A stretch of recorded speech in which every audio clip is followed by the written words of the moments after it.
నమస్కారం సార్. నమస్తే సార్, ఇప్పుడున్న జ్యోతిష్యం అంటే ఇంతకుముందు పూర్వకాలంలో ఉండే జ్యోతిష్యం అది నిజమని ప్రూవ్ అయిన సందర్భాలు చాలా ఉన్నాయి. బట్ ఈ రోజుల్లో రకరకాల జ్యోతిష్యాలను మనం చూస్తూ ఉన్నాం. సో ఈ రోజుల్లో జ్యోతిష్యం మీద మీ అభిప్రాయం ఏంటి? జ్యోతిష్యమే కాకుండా వాస్తు కావచ్చు, ఇలా రకరకాల శాస్త్రాలు ఏవైతే ఉన్నాయో ఇవి శాస్త్రాలు. శాస్త్రం అంటే సైన్స్. సైన్స్ అంటే ఏంటి? మనం వాటర్ని ఏమంటాం? సైన్స్లో ఏమంటాం? H2O. ఓకే. హైడ్రోజన్ 2 భాగాలు, ఆక్సిజన్ 1 భాగం, H2O. ఈ రెండూ కలిపితే నీళ్లు.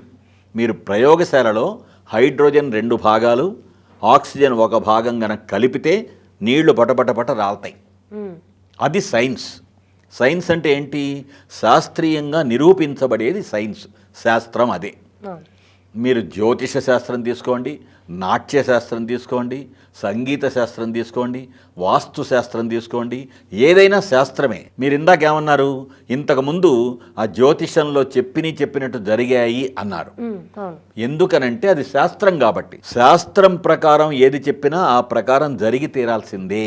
అయితే ఇవాళ రోజున ఇప్పుడు జ్యోతిషం అనేటువంటి టాపిక్ మీరు తీసుకొచ్చారు కాబట్టి మీరేదో మీ జాతకం తీసుకొని వెళ్ళి ABCD 4 జ్యోతిష్కుల దగ్గరికి వెళ్ళి ఒక పర్టికులర్ విషయం మీరు అడుగుతారు. వివాహం గురించో, ఇంకోటో, ఇల్లు కట్టుకోవడం గురించో, ఉద్యోగం గురించో, వ్యాపారం గురించో అడుగుతారు.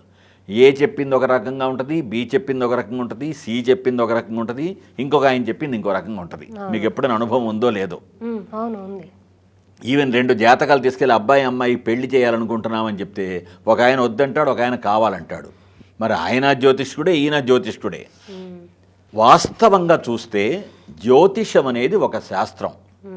ఇప్పుడు మనకి 12 రాసులు, ఈ గడులు, స్థానాలు, ఫలానా ఇది, కళత్ర స్థానం ఇది, గృహస్థానం ఇది, డబ్బుల స్థానం ఇది, మనశ్శాంతి స్థానం ఇది, ఫలానా గ్రహం, ఇలా ఏదైతే ఉందో ఆ గ్రహస్థితులను బట్టి వచ్చేది జ్యోతిషం. అవును కదా? నవగ్రహాలు, అదంతా కూడా మనకు తెలిసిన విషయం.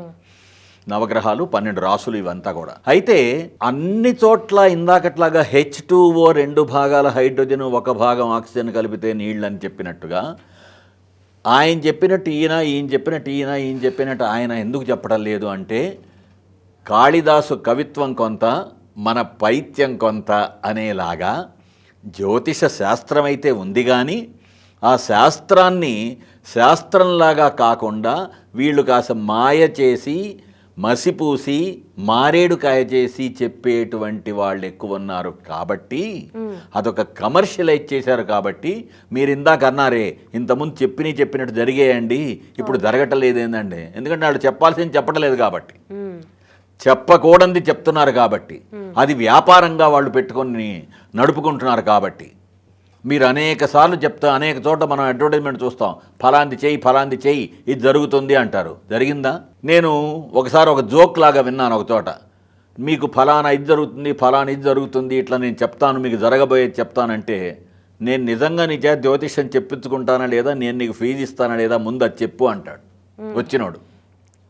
ఒక చిలక జోస్యంలాగా ఇలా రకరకాలు చేస్తుంటామే. జ్యోతిషం అనేది ఇందాక నేను చెప్పినట్టుగా ఒక శాస్త్రం. It is a science.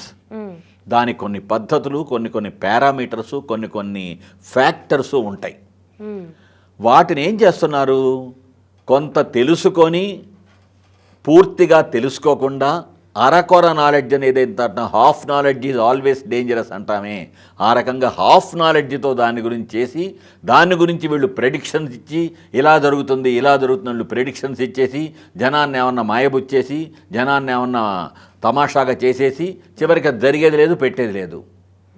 ఫలానా రోజు ఫలానా విషయం జరుగుతుందని పాత రోజుల్లో చెప్పినట్టు జరుగుతుంది. అది ఇప్పుడు జరగట్లేదు. ఎందుకంటే వాళ్ళకి అసలు శాస్త్రం తెలియటం లేదు, నంబర్ 1. ఆ శాస్త్రాన్ని పూర్తిగా అధ్యయనం చేయటం లేదు, నంబర్ 2. నంబర్ 3, వాళ్ళకి తెలిసినా కూడా ఏం చెప్పాలో అది చెప్పకుండా ఏం చెప్పకూడదు అది చెప్తున్నారు.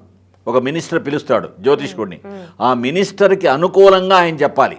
మినిస్టరో, పారిశ్రామికవేత్తో, ఇంకోటో. ఇప్పుడు వీళ్ళిద్దరి దాంపత్యం బ్రహ్మాండంగా ఉంటుంది అని జ్యోతిష్కుడు చెప్పిన తర్వాత 3 నెలల కల్లా భార్యో భర్తో చనిపోయినటువంటి సందర్భాలు నాకు తెలుసు, ఎంతోమంది నాకు తెలుసు. ఎందుకని? వాళ్ళకి అరకొర నాలెడ్జ్, హాఫ్ నాలెడ్జ్తో జ్యోతిషం వాళ్ళకి తెలియటం ఒకటి. రెండోది, డబ్బుల కోసం, కమర్షియల్ కోసం, డబ్బులు ఒకటే కాదు, అవతల వాళ్ళ గుడ్ విల్ సంపాదించడం కోసం వీళ్ళు ఏదో ఒకటి చెప్పేయటం.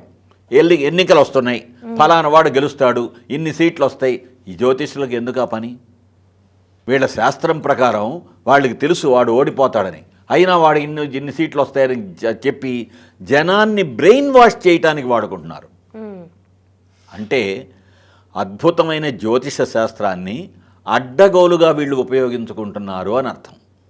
ఇందాక మొన్న పోయిన వారం మన ఎపిసోడ్లో ఈ ఫ్యాషన్ గురించి, బట్టల గురించి చెత్తగా ఎట్లయితే ఉందో, ఈ జ్యోతిషమైనటువంటి శాస్త్రసమ్మతమైన విశేషాలని, అద్భుతమైన అంశాలని వాటిని పక్కత్రోవ మళ్ళించి వాటిని కాంకాక్ట్ చేసి ఉన్నది లేనట్టు, లేనిది ఉన్నట్టు చెప్తున్నారు. కాబట్టి ఇవాళ రోజున జ్యోతిష్య ఫలితాలు సరిగ్గా రావట్లేదు. మీకు వేణుస్వామి గురించి తెలిసే ఉంటుంది. దీని మీద చాలా రచ్చ జరిగింది. ఒక 1 వీక్ బ్యాక్ పెళ్ళైన వాళ్ళు విడిపోతారని, విడిపోయిన వాళ్ళు మళ్ళీ కలుస్తారని ఇలా ఇష్టం వచ్చినట్టుగా చెప్తూ ఉన్నారు. దీని మీద చాలా రచ్చ జరిగింది. సో దీని మీద జరిగాయి అవి? జరిగాయి. ఆయన చెప్పినట్టు జరిగిందా? కొన్ని జరిగాయి. అంటే గుడ్డోడు రాయి గూట్లో పడ్డం అని ఒక సామెత ఉంది. అక్కడ ఒక రాయి వేస్తే ఆ గూట్లో పడాలి, గుడ్డివాడి రాయి కూడా గూట్లో పడుతుందంట. అంటే అన్ఎక్స్పెక్టెడ్గా, అంటే ఫ్లూక్ అంటామే, ఆ ఫ్లూక్గా, అంటే ఒక 10 చెప్తే ఏదో ఒకటి జరక్కపోదులే అనేటువంటి విధంగా చెప్పడం తప్ప శాస్త్రం తెలిసినటువంటి వాడు చెప్పే మాటలు అవి కాదు. అది వేణుస్వామి కావచ్చు, ఇంకో స్వామి కావచ్చు, ఎవరన్నా కావచ్చు, శాస్త్రం గురించి సంపూర్ణంగా తెలిసినటువంటి వాడు, ఆ నిబద్ధత ఉన్నవాడు శాస్త్రాన్ని అధ్యయనం చేయటం కానీ, ప్రాక్టీస్ చేయటం కానీ భక్తిపూర్వకంగా చేయాలి. ఏ శాస్త్రమైనా కూడా ఆ భక్తిగా, ఆ నిష్టగా, ఆ డెడికేషన్తో, ఆ డివోషన్తో చేయనప్పుడు ఇదిగో ఇట్టాటి స్వాములు బోర్డు మంది తయారవుతారు. అది సంగతి. Okay, thank you sir. Okay.